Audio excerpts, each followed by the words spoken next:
Welcome back, everyone. Today we're diving into the GTX 1660 Ti and why it was one of the go-to choices for gamers who wanted high performance but didn't need all the bells and whistles of the NVIDIA's pricier RTX series of the same time frame. But before we begin, if you're new to the channel, consider subscribing to catch my regular tech videos and tech updates. And if you like this video, make sure to smash that like button so that way YouTube may actually share this video out to others who may enjoy it as well. I really appreciate all your support. Now let's just dive right into the video and discuss the GTX 1660 Ti. The GTX 1660 Ti launched back in February 2019, part of NVIDIA's GTX 16 series, the first of its kind with that type of nomenclature. The 16 series was built to offer great performance without the premium features found in the RTX 20 series, such as ray tracing and machine learning. It was NVIDIA's way of providing an affordable option for gamers who were more focused on raw performance and didn't care about ray traced reflections or AI-enhanced visuals. An example of this was the 1660 Ti, typically costing about $100 less than the RTX 2060 when they first released respectively, and the only real difference was the 2060 was slightly faster in raw performance but had ray tracing and DLSS upscaling using AI. So while we're at it, let's just break down the key specs of the GTX 1660 Ti and see what was really powering this beast. Right off rip, it had a Turing-based architecture without any of the RTX features. It had 1536 CUDA cores, 1500 MHz clock speed that could boost up to 1770 MHz when needed.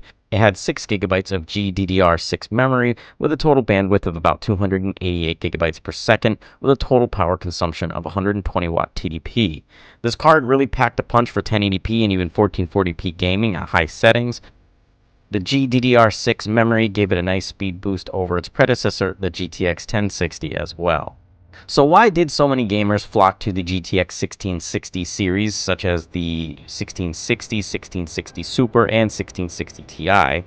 Well, at launch, the latter was priced around $279, which was a sweet spot for budget-conscious gamers who didn't want to shell out an extra $100 for the RTX 2060, which retailed for usually around $349 to $379, depending on which model and where you got it. Now, the RTX 2060 might have given you ray tracing and DLSS, but for most gamers, those features weren't as essential, and they were new technology at the time. Especially in 2019, when many games didn't support these technologies yet. The GTX 1660 Ti, on the other hand, gave excellent performance for most AAA games and esports titles without breaking the bank and providing similar performance to the 2060. In fact, some overclocked GTX 1660 Ti's were able to get very close to the RTX 2060's performance, save for any situations where DLSS was actually supported for obvious reasons. So let's dive into the benchmarks then. How did the GTX 1660 Ti perform in popular games back in the day? Well, Fortnite at 1080p max settings, the GTX 1660 Ti could typically comfortably hit an average of 170 to 210 FPS, giving a buttery smooth experience for competitive players, especially when paired with a solid CPU. On Apex Legends, we were looking at high settings at 1080p. You'd typically see around 90 to 110 FPS, again, more than enough for solid gaming experience depending on what CPU you paired it with. We also had games like Shadow of the Tomb Raider for more graphically intense titles, which the GTX 1660 Ti still managed 70 to 75 FPS on high settings at 1080p, and even 1440p you'd still get around 60 FPS, which was impressive for a mid-gen card at the time, considering the 6 GB of VRAM. For most gamers playing at 1080p, these figures were more than enough to provide an immersive experience, though, and even today, the GTX 1660 Ti stacks up well, several years after its release. Now, typically, we want to stick to 1080p gaming with modern games these days because of how intense they're getting graphically and also, seemingly, how poor the optimization for a lot of them have been upon release. But it is still definitely a strong performer. You won't get ultra-high frame rates in model AAA games like you would with newer GPUs or like you did back in the day with the games that released around the same time frame as the GTX 1660 Ti, but esports titles, indie games, and slightly older AAA titles still run very well at max or close to max settings, and modern games still play respectively typically around medium or high settings at 1080p. In some situations, you may have to go lower. Of course, again, it also depends on what CPU you have that paired with.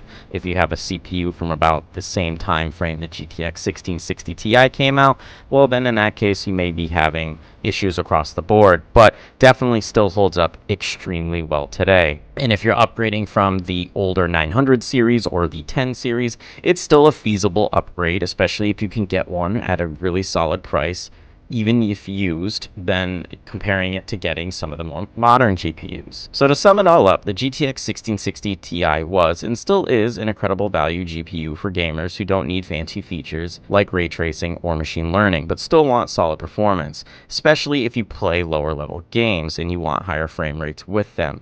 It gave gamers on a budget a great option back in 2019, and is still a good option today, a reliable workhorse for 1080p gaming, especially for esports level games. So what do you think? Is the GTX 1660 Ti still worth considering today?